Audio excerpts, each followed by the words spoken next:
Hi, hello everyone. Welcome back to my channel Inikz.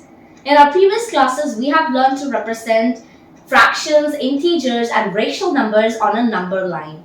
In addition to that, in class 9, we'll be learning to represent irrational numbers on a number line. So today we're going to learn how to represent irrational numbers on a number line. So before we get into today's video, don't forget to subscribe to my channel and click the bell icon so that you'll get a notification as soon as I upload a video. So now, without further ado, let's get started. So now, let's take an example of an irrational number so to represent it on the number line. So, I'm taking root 2 as our irrational number. So, we're going to represent this irrational number on the number line.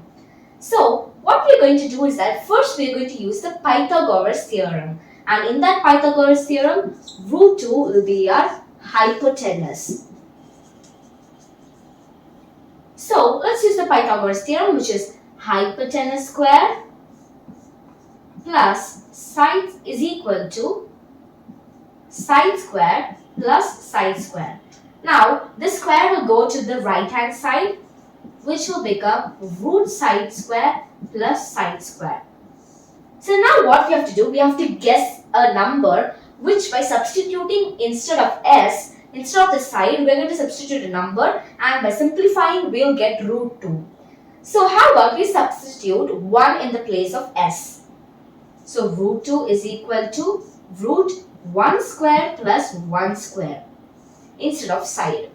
So now to simplify this, root 1 square is 1 plus 1, which is nothing but root 2. So yes, it verifies that by using 1 as the side, we are getting root 2. Now we'll set this aside.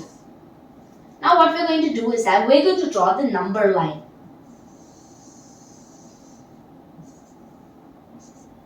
So on the number line, we have to measure of length of 1 unit. We are going to place it on the number line. So why are we taking the measure as 1 unit? This is because we are using the side as 1. So that's why we'll keep a 1 unit distance on the number line. So I'm giving here A and B. My A and B length measures 1 unit. Now this 1 unit can be anything as you like. Like it can be 1 centimeter or 2 centimeter, but you have to consider it as 1 unit only. So now after completing this, we have to draw a line perpendicular to point B. And this perpendicular line is also equal to 1 unit. So I will name the point as C. So by this 1 unit and this side 1 unit, you can see that we're going to form a right angle triangle. Yes, by connecting this A and C, we have formed a right angle triangle, and both sides, since we took the two sides here as 1 unit, the same way here AB is 1 unit and BC is 1 unit. And AC is a hypotenuse. What did we take as our hypotenuse here? We took root 2 as our hypotenuse. So AC length is equal to hypotenuse. So length AC is equal to root 2. So we have got root 2. Now how to represent this root 2 on the number line? How to do it is that with the help of a compass. So now we're going to place the one end of the compass at point A and measure the radius, which is equal to root 2, which is length AC we are going to measure, and slowly drag the compass down. After dragging it down, the point where it reaches on the number line, that point represents root 2. So this is our point that represents root 2 on the number line. It's very simple. We figured out the two of the sides, and we on the number line, we set up two sides and a hypotenuse, and that hypotenuse is our irrational number. And with the help of the compass, we represented that irrational number on the number line. So now we have completed like one example. So let's learn one more example of an irrational number so that like you'll be more clear and you can understand it more efficiently. So the second example for the irrational number, we are going to take root 3. So root 3 again will be our hypotenuse, and we are going to use the right angle formula, the Pythagoras theorem. So root 3 whole square is equal to side square plus side square, and root 3 is equal to root side square plus side square. So again we have to guess which number should we substitute instead of side. So how would we substitute the first side S1 as root 2 and the second side S2 as 1 unit? So let's say by substituting this in those places, we'll get root 3. So root 3 is equal to side square, which is root 2 square plus 1 square. Now square and root will get cancelled, so you'll get root 2 plus 1, which is nothing but root 3.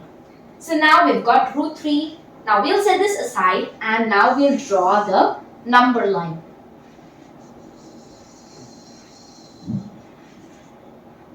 Now you can see that after drawing the number line, one of the sides is the irrational number, the other is a rational number.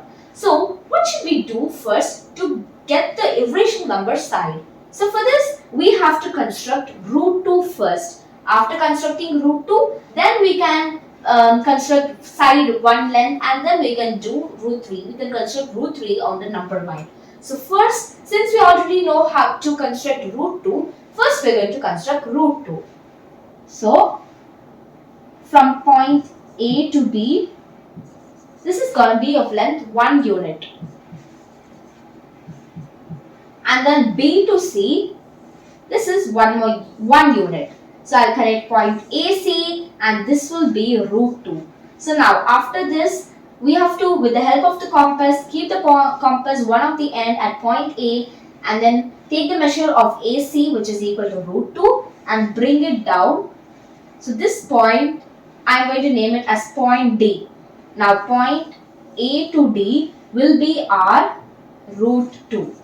So we have depicted root 2 on the number line. So the one side is done. Now moving on to the second side, which is 1 unit.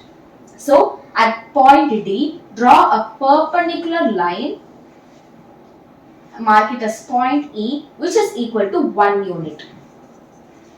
So both of the sides are done. Next, moving on to the hypotenuse. So we have to join point A and C. And this point, this line AC is equal to root 3. So AE is equal to root 3. So how to depict it on the number line? Again by using compass. So one end should be at point A, one end should be at point E. Bring it down and the point where it intersects on the number line is root 3. So this point is root 3. So sometimes we might feel the use of a irrational number and one rational number to form another irrational number on the number line. So that times we have to construct first the irrational number and then we have to construct the given one. So I hope you understood about the representing irrational numbers on a number line. So if you have any queries, then please drop it in the comment section, or if you want any concept to be clarified, then please feel free to drop it in the comment section and I'll be making a video of that very soon. So if you feel that my videos make you to understand a lot more better, then please feel free to subscribe and like all my videos. It really makes my day and it supports me a lot. So thanks for watching, friends. I'll see you all in my next video. Bye, friends.